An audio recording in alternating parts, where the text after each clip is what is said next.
बिस्मिल्लाहिर्रहमानिर्रहीम, अस्सलाम वालेकुम जी। कैसे सारे दोस्त।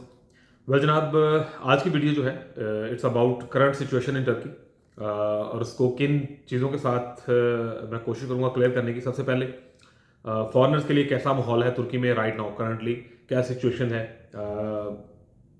चाहे वो रेसिज्म है, चाहे वो प्रॉपर्टी को लेके है, चाहे वो रेजिडेंसी को लेके है, यहाँ के लोकल्स क्या सोच रहे हैं फॉरेनर्स के लिए, यहाँ की गवर्नमेंट क्या स्टेप्स ले रही है फॉरेनर्स के अगेंस्ट या उनके हक में, ये हम सब डिस्कस करेंगे। सिटीजनशिप रूल्स के बारे में बात कर लेंगे, रेजिडेंसी के बारे में बात कर लेंगे, बिजनेस यहाँ पर जो लोग कर रहे हैं या जो करना चाह रहे हैं उसमें थोड़ी सी बात कर लेंगे, बहुत हल्का सा टच करते हुए निकलते जाएंगे ताकि थोड़ा सा करंट सिचुएशन के हिसाब से सिनेरियो क्लियर हो। स्कैम्स जो चल रहे हैं इसके ऊपर मैंने प्रॉपर एक वीडियो बनाई हुई है, लेकिन मैंने अभी एडिट नहीं की माजरत के साथ। अनफॉर्चुनेटली वो दूसरे फोन में, फोन गाड़ी में, गाड़ी कहीं और है। सो वो भी मैं कर दूंगा इंशाल्लाह ताला अपडेट एक दो रोज में। टूरिज्म और उससे रिलेटेड जो इश्यूज हैं यहाँ पर फॉरनर के लिए, आल दो के कुछ नहीं है लेकिन हल्का सा इसको भी टच कर लेंगे। और हमारे फ्रॉड पाकिस्तानी टोला कैसे बचे, मुश्किल है लेकिन इन सब चीज़ों को डिस्कस करते हैं। लेट्स सी, सबसे पहले जो करंट सिचुएशन फॉरनर्स के लिए तुर्की कैसा चल रहा है। चीज़ें बहुत चेंज हो रही हैं और बहुत स्पीड में चेंज हो रही हैं। अगर आप अगेन आज से 1.5 साल पीछे, 2 साल पीछे की मेरी वीडियोस देखेंगे, मैंने 2022 के स्टार्ट से ही कहना शुरू कर दिया था कि ये आने वाला जो साल है बड़ा सख्त होता जाएगा। एक तो ये डिफरेंट परसेप्शन थी सब लोगों की कि 2023 मुआहदा लुज़ैन जो है हमने 2023 जनवरी 1 जनवरी को ही ख़त्म कर दिया था। ऐसा नहीं था। मैंने तभी मेरी आज से 6-7 माह पहले की वीडियोस उठा के देख लें, जनवरी की, बल्कि साल ही होने को है। मैंने तब भी कहा था कि ये 3 हिस्सों में है, स्टेप्स में है और ये आहिस्ता आहिस्ता ख़त्म होगा। 29th ऑफ दिस मंथ तुर्की गवर्नमेंट लेवल पे गोइंग टू सेलिब्रेट 100 साल मुआहदा लुज़ैन। ख़त्म हो गए, वो टेरिटरी ख़त्म हो गई। नाउ तुर्की एक आज़ाद तुर्की की शक्ल में चलेगा। हुआ क्या, उस सब को छोड़ते हैं, मुख्तसर सी बात करते हैं कि 2-3 जंगें मुसलसल लड़ने के बाद और इनका एक पूरा इलाका, लाखों के हिसाब से तुर्क शहीद हुए थे चनाकले, जहाँ पे हमारा एक फ्रॉडिया प्रॉपर्टियाँ भी बेचता रहा पाकिस्तानी, हाल दो कि वहाँ प्रॉपर्टी अलाउ नहीं थी। सो एक बहुत बड़ा एक मार्का चलता रहा और फिर इसी डेट पे अतातुर्क, जो कि इनके लिए लाइक जिस तरह हम कायदा आज़म है हमारे लिए, उन्होंने हमें एक मुल्क दिया। सो अतातुर्क को ये उससे कहीं 1000 गुना ज़्यादा इज्जत देते हैं, प्यार देते हैं, क्योंकि ये पाकिस्तानी की तरह छोड़ नहीं देते अपने मौसनों को। सो अतातुर्क ने इस दिन पे मुआहदा लुज़ैन साइन किया। उससे 2 फायदे हुए। एक तो आप अपने लिए अलग आज़ाद तुर्की लिया इन सेहूनी ताकतों से। वो सल्तनत उस्मानिया ख़त्म हुई, सब ख़त्म हो रहा था, लेकिन जकड़ा हुआ बंधा हुआ तुर्की ले लिया उसने, एक अलग मुल्क ले लिया। और दूसरे नंबर पे क्या हुआ कि मुआहदा लुज़ैन जो था वो मुआहदा सेवरे से कहीं ज़्यादा आसान था। एनीवे, चीज़ें बड़ा स्पीड से चेंज हो रही हैं। ये 29 तारीख को प्रॉपरली 100 साल पूरे हो जाएंगे, मुआहदा लुज़ैन ख़त्म हो जाएगा। उस पर किसी दिन अलग से वीडियो कर लेंगे। उसका असर क्या होगा फॉरनर्स।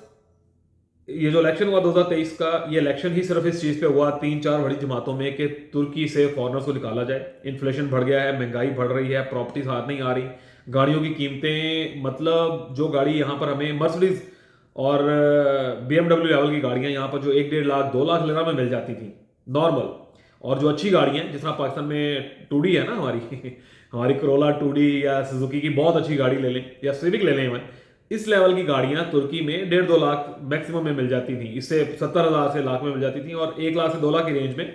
और ये बहुत पुरानी बात नहीं कर रहा मैं, 2015-16 से पहले की बात कर रहा हूँ। ये गाड़ियां हमें यहाँ पर 1.5 लाख 2 लाख की रेंज में मिलती थी। अभी ये सिचुएशन नहीं है। अभी यहाँ पर थकी थकी पुरानी गाड़ियां, 25-25 30 साल पुरानी गाड़ियां, नवाज शरीफ की उम्र की, उन गाड़ियों की कीमत जो है वो 6-7 लाख लेरा हो गई है, which is unacceptable for the locals. So local क्या चाहते हैं कि फॉरनर हो ही नहीं, और अगर कोई फॉरनर हो तो सिर्फ वो आए, टूरिज्म करे, वापस चला जाए। फॉरनर यहाँ पर रेजिडेंसी ना तो रेंटल प्रॉपर्टी पे ले, ना प्रॉपर्टी बाय करे, ना यहाँ पर कारोबार सेट करें। सो डिफरेंट किस्म के सिनेरियोज क्रिएट हुए। सो ये करंट सिचुएशन ये है कि बड़ा टफ टाइम दे रही है गवर्नमेंट भी और लोकल्स भी, और लोकल अपनी गवर्नमेंट को भी टफ टाइम दे रहे हैं इस चीज़ को लेके, जिसके चलते गवर्नमेंट क्या कर रही है कि रूल्स दिन ब दिन सख्त कर रही है, इतना प्योरीफाई करती जा रही है कि एक तो ये एजेंट माफिया अपनी मौत खुद मरता जा रहा है अल्हम्दुलिल्लाह, और दूसरा जो लोग प्योरली जिनके पास पैसा होगा वही आके रेजिडेंसी ले सकेंगे या रह सकेंगे या बाइंग कर सकेंगे।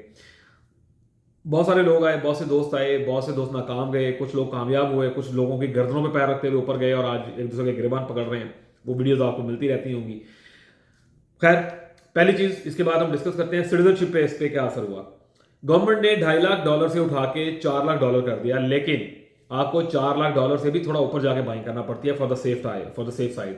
रीजन क्या है उसकी, मैंने जो लास्ट वीडियो थी प्रॉपर्टी के ऊपर उसमें मैंने बड़ा क्लियर बताया था कि $4 लाख का मतलब ये नहीं है कि आप $4 लाख की ही प्रॉपर्टी बाय करेंगे।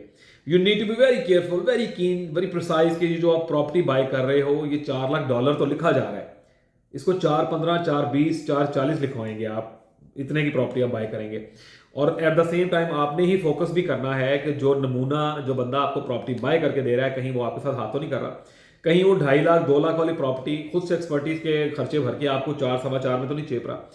और बहुत सारी जगह ऐसी हैं जहां गवर्नमेंट ने भी हिस्सा डाल दिया अपना, ये कह के कि नहीं जी आज से 5-6 साल पहले अगर उसने प्रॉपर्टी बाय किया, उसका सिटीजनशिप का केस चल रहा था, तो प्रॉपर्टी की वैल्यूज नीचे आई, डॉलर ऊपर जाने से पहले बढ़ता रहा, फिर कुछ एरियाज बंद हुए, जो एरियाज बंद हुए वहां पर प्रॉपर्टी की कीमतें नीचे आई और उन्होंने इफेक्ट किया ओवरऑल मार्केट को। तो वो कुछ एरियाज में जिन लोगों ने प्रॉपर्टीज बाय की थी $4.25 $4.5 लाख पे भी, गवर्नमेंट ने कहा नहीं जी ये $3-3.5 लाख पे तो वहां पर मार्केट में चीजें अवेलेबल है तो यही रेट होगा। अब ये नेचुरल थोड़ी मार पड़ गई लोगों को, अदरवाइज ये जो 2-2.5 लाख 1.5 लाख वाली प्रॉपर्टी पे सिटीजनशिप हो रही थी वो मामला खत्म हो गया। So you need to be very careful कि आप जो प्रॉपर्टी बाय करने आए उस प्रॉपर्टी की वैल्यू खुद भी चेक कर सकते हैं आप, कोई रॉकेट साइंस नहीं है। 2-3 लोगों से डिस्कस करेंगे, एरियाज पता चल जाएंगे, रेट्स पता चल जाएंगे। सो गवर्नमेंट ने 250 उठा के 4 नहीं, प्रैक्टिकली $4.25 से $4.5 लाख प्रॉपर्टी की रेट चलेंगे फॉर द सिटीजनशिप। पूरा तुर्की ओपन है, पूरे तुर्की में कोई भी प्रॉपर्टी बाय करें, कमर्शियल रेजिडेंशियल कहीं पे भी किसी भी साइज की, सिर्फ उसकी वैल्यू जो है वो $4 लाख से ऊपर होनी चाहिए, सिटीजनशिप हो सकती है, इस पे कोई कदर नहीं है। दूसरे नंबर पे हम आते हैं जो मेन चीज, बल्कि सॉरी तीसरा पॉइंट, कि रेजिडेंसी के लिए जो रूल्स चेंज हो रहे हैं। अभी इन्होंने कोई 16 तारीख को ये कानून बना था लेकिन इंप्लीमेंट नहीं हुआ था, अभी भी क्लियर नहीं है सिचुएशन के $75,000 से $2 लाख कर दिया है। र्यूमर है, खबर है, पार्लियामेंट में इसको डिस्कस किया गया है, लेकिन अभी तक प्रिंटेड फॉर्म में कहीं पर भी वो नहीं दिया गया, वेबसाइट्स पे आ गया है। ऑब्वियसली एहतियातन यही किया जाएगा, हम यही कर रहे हैं कि प्रॉपर्टीज को $75,000 पर रेजिडेंसी के लिए अप्लाई नहीं किया जाए। कुछ नमूने अगेन हमारे जो एजेंट टोला यहाँ बैठा हुआ है वो ये लोगों को ये कह रहे हैं बस जल्दी प्रॉपर्टी ले लें। भाई कानून तो गवर्नमेंट कह रही है 16 तारीख का आ चुका, आज 27-28 तारीख हो गई है लेट्स सपोज, तो ये 16 तारीख का आया हुआ कानून है, 23 तारीख सॉरी, तो अगर 16 को कानून आ गया तो भाई आप आज किसी को प्रॉपर्टी ले भी देंगे फौरन, तो कानून तो आज से 2 हफ्ते पहले का शुरू हो चुका होगा ना, तो ये उस कैटेगरी में फॉल ही नहीं करेंगे। आपको बी कैटेगरी या रेजिडेंसी के लिए प्रॉपर्टी वो लागू नहीं होगी। So you need to buy a property जिसकी वर्थ $2 लाख हो, इससे नीचे बाय नहीं करें फौरन। वो एक मुहावरा ना, हेक मेक वेस्ट, जल्दी का काम शैतान का। तो इन एजेंटों के पीछे लग के उस चीज में मत आए। ये बढ़ रहा है नहीं बढ़ रहा, ये आने वाले चंद दिनों में क्लियर हो जाएगा, उसके बाद प्रॉपर्टी बाय कर लें। डजंट मेक सेंस कि आप बस जल्दी फौरन बाय कर लें, पता लगे वो बंदा दिहाड़ी लगा के निकल गया और आप फंस गए। तीसरी चीज बिजनेस, पूरे तुर्की में आप कहीं भी कारोबार खड़ा कर लें अपना, आपको लैंग्वेज आती है आप कामयाब हैं, आपके पास अच्छे पैसे हैं आप कामयाब हैं। जॉब्स के लिए तुर्की में मत आए, तुर्की नौकरी के लिए नहीं है, ना यहाँ वर्क परमिट मिल रहे हैं। जो पाकिस्तान में लोग यहाँ से पूरी कंपनी ले जाके और कॉन्वोकेशंस और पता नहीं क्या क्या करके सेमिनार करके जॉब्स ऑफर कर रहे हैं, ये सारे हरामजादे हैं, उल्लू के पट्टे, 2 नंबर लोग हैं। तुर्की में कोई भी कहीं से भी वर्क परमिट नहीं मिल रहा फिलहाल। जिन लोगों के जेन्युइन वर्क परमिट चल रहे थे उनमें से 50-60% लोगों के कैंसिल हो गए हैं, उनको गवर्नमेंट ने कह दिया जी आप जाएं 30 डेज के अंदर रेजिडेंसी के लिए अप्लाई कर सकते हैं, लेकिन नहीं मिल रही है। ओनली 2 कंडीशंस, कोई जेन्युइन जॉब कंपनी खुद आपको देके वर्क वीजा भेज रही है, Pakistan, India, Bangladesh, Afghanistan, well and good, उसके ऊपर आप यहाँ आए और डायरेक्टली वर्क परमिट अप्लाई करेंगे। वीजा रेजिडेंसी के ऊपर विजिट वीजे पर अगर आपको बंदा बुला रहा है तो वो फुद्दू है, आपको चूना लगा रहा है, बचें। कारोबार कहीं पे भी कुछ भी कैसा भी करें मैटर नहीं करता, ओपन है कारोबार के लिए, आप ओपन है। स्कैम क्या है जी यहाँ पर, उसके लिए एक अलग वीडियो मैंने बना दी हुई है, लेकिन आप जब भी आए, जो भी आप प्रॉपर्टी बाय कर रहे हैं, जिससे भी आप रेजिडेंसी बना रहे हैं, तो बंदा आपको कह रहा है कि मुझे $700-800 दे दे, जैसे वो बुरसा में एक नमूना बैठा हुआ फ्रॉडिया, कोई मुश्किल बात नहीं है। टैक्सी लें, आपको नहीं पता ना, बस का नहीं पता, टैक्सी पकड़ें, बुरसा जो है ना गौचदारसी लिखेंगे, गौचदारसी बुरसा, वो आपको ऑफिस आ जाएगा, बिल्कुल मेन के ऊपर ऑफिस है, स्टॉप के ऊपर, वहां चले जाए, उन्हें कहिए जी मैं यहाँ पे आया हूँ रेंटल एग्रीमेंट पे रेजिडेंसी मिलेगी मुझे। तो किसी को $700-800 भरने की बजाय एक दफा गौचदारसी जिन्होंने आपको रेजिडेंसी देनी है वहां जाके पूछने के क्या वो रेजिडेंसी इशू कर रहे हैं। सो बचें इन फ्रॉडियों से, इन स्कैम से बचें। प्रॉपर्टी खरीदते हुए बहुत ज्यादा एहतियात करें, ब्लू ताकू नहीं होनी चाहिए, मैंने बड़ा डिटेल उसमें बताया उस वीडियो में। इसमें ये जो करंट सिचुएशन में, इसलिए मैंने इसको ऐड कर दिया कि चलें एक दफ़ा फिल्म बदी एक चल गई है बात दोबारा, तो ये चलें आपको पता चल जाए, जो लोगों ने लास्ट वीडियो नहीं देखी इस वीडियो से अंदाजा हो जाए इंशाल्लाह ताला। टूरिज्म को लेके एक दोस्त ने वीडियो बनाई कि जी यहाँ पर बहुत स्कैम हो रहे हैं। दुनिया का कौन सा मुल्क है, अमेरिका, कनाडा, यूके जैसे मुल्कों समेत, जहां पर फॉरेनर्स के साथ स्कैम नहीं होते? और स्कैम क्या है? डॉलर आपसे महंगा दे देंगे, लिरा आपको महंगा बेच देंगे। भाई आपकी अगर वर्किंग है, आपके पास डिफरेंट एरियाज हैं, वहां से जाके लिरा बाय करें या डॉलर बाय करें, आपको मुनासिब मिलेगा। अदरवाइज आप कहीं भी जाते हैं पूरी दुनिया में, आपको हमेशा महंगा मिलता है। मैंने 17-18 कंट्रीज घूमी हुई है, मुझे आज तक नहीं याद किसी ने पूरे रेट पे, गूगल रेट पे या एक्सचेंज रेट पे मुझे पैसे दिए हों। हमेशा आपको थोड़ा बढ़ के ज्यादा पैसों पे वहां की करेंसी बाय करना पड़ती है। ये स्कैम नहीं है। महंगे खाने पड़ते हैं, ऑब्वियसली होते हैं, ये स्कैम नहीं है। पाकिस्तान में 50 जगह पर बोर्ड लगे हुए हैं जहां पर मेंशन किया हुआ है कि फॉरेनर या सियाहों के लिए, लोकल्स के लिए रेट 10 या 15 या 50 रुपए एंट्री है और फॉरेनर्स के लिए 200 एंट्री है। तो ये तो पूरी दुनिया में चलता है, तो ये स्कैम नहीं है। और रही बात कि जी मतलब आपको यहाँ पर लोकल्स लूट लेते हैं, या पूरी दुनिया में, ये पूरी दुनिया में ऐसे ही है। टूरिस्ट प्लेसेस पे होटल महंगे मिलेंगे, आपको खाना महंगा मिलेगा, आपको शॉपिंग महंगी होगी, आपकी ग्रॉसरी महंगी होगी। डजंट मेक सेंस कि उसके ऊपर आप वीडियो डालनी शुरू कर दें, शोर मचाएं, ऐसा कुछ नहीं है। आप टूरिस्ट प्लेसेस से, हाँ तुर्की के लिए एक मैं हिंट दे देता हूं। आप इनके जो मेन प्लेसेस हैं, तकसीम स्क्वायर है, सुल्ताना में स्क्वायर है, इन एरिया से थोड़ा सा हटके 1 किलोमीटर 1.5 किलोमीटर के फासले पे, 2 किलोमीटर के माइल्स के फासले पे अगर आप होटल देखेंगे ना लोकल एरिया में, तो आपको 1/3 प्राइस पे होटल्स मिल जाएंगे। और वहां पर होटल जो रेस्टोरेंट्स हैं खाने वाले, वो भी सस्ते हैं। इस टिप को यूज करेंगे तो इंशाल्लाह ताला ये स्कैम वाली स्टोरी वैसे खत्म हो जाती है। लास्ट चीज, हमारे फ्रॉड जो एजेंट यहाँ बैठे हुए, 2 चीजों पे मार पड़ती है आपको यहाँ आके, पाकिस्तानियों को, अफगानियों को, इंडियंस को, हमारे बांग्लादेश के भाइयों को। आप जब भी तुर्की पहुंचते हैं, एक तो आप 2 से 3 लोगों से कंसल्ट करें। पकड़ने का बड़ा आसान तरीका है, एक बंदा वीडियोस बना रहा है बैठ के पार्क में, सड़क के ऊपर, अपने घर के अंदर, इट मीन्स कि उसका कोई ऑफिस नहीं है, उसकी कोई कंपनी नहीं है, उसका कोई कैलिबर नहीं है। वो यहाँ आया, उसने 2-4 बंदों को मिला, 2-4 दोस्तों की वीडियोस देखी हम जैसे भाइयों की, और उसी पर मंजन बेचना शुरू कर दिया। अब उसकी रीच आप तक है, आप पहले उस तक पहुंचे हो, हम तक नहीं आए हो, ऑब्वियसली वो बंदा आपको हर तरह का मंजन बेचेगा। सो सबसे पहले तो अवॉइड करें जिस बंदे की अपनी कंपनी नहीं है, जिस बंदे का कोई अपना स्टेटस नहीं है, आपके साथ स्कैम नहीं होगा।